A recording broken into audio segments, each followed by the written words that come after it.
দেড় বছরেরও বেশি সময় বন্ধ থাকার পর চলতি মাসে আংশিকভাবে খুলে দেওয়া হয় রাফা ক্রসিং।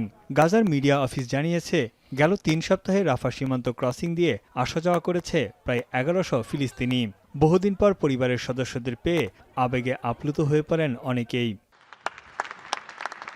এদিকে ওয়াশিংটনে প্রথমবারের মতো বৈঠকে বসে ট্রাম্পের প্রস্তাবিত গাজা বোর্ড অব পিসের সদস্যরা। গাজাকে স্থিতিশীল ও পুনর্গঠনে ট্রাম্পের ২০ দফা পরিকল্পনা বাস্তবায়নে সহায়তার আশ্বাস দেয় দেশগুলো। যুক্তরাষ্ট্র এই বোর্ডে $১,০০০ কোটি সহায়তা দেবে বলে জানান ট্রাম্প। এ সময় তিনি ঘোষণা দেন, গাজা পুনর্গঠন তহবিলে এরই মধ্যে $৭০০ কোটি দিতে প্রতিশ্রুতি দিয়েছে ৯টি দেশ। বিশ্লেষকদের মতে, হামাসকে নিরস্ত্রীকরণ, ইসরায়েলি সেনা প্রত্যাহার, মানবিক সহায়তা প্রবেশের সুযোগ নিশ্চিত না হলে বোর্ডের কার্যকারিতা পড়বে অনিশ্চয়তার মুখে। এমন অবস্থায় এইসব বিষয়ে সমাধানে অনেকটাই আশাবাদী মার্কিন প্রেসিডেন্ট।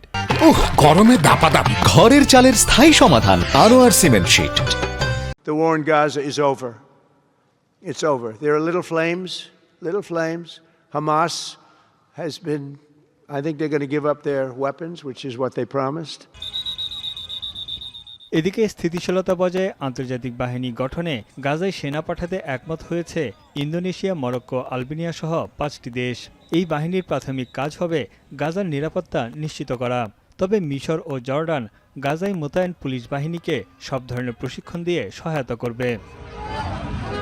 গাজায় শান্তি প্রতিষ্ঠায় অন্য কোনো বিকল্প বা পরিকল্পনা বি নেই বলে সাফ জানিয়ে দিয়েছেন মার্কিন পররাষ্ট্রমন্ত্রী মার্কো রুবিও। তার মতে, ট্রাম্পের শান্তি প্রস্তাবেই আলো ফিরবে গাজায়।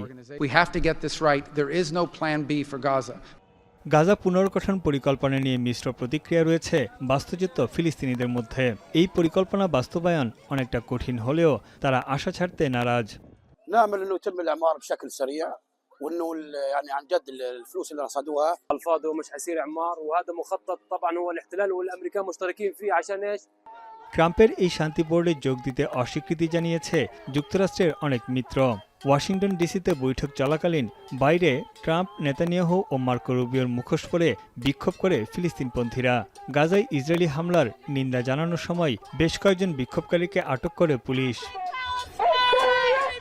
তানভীর জানি, এখন বিশ্ব।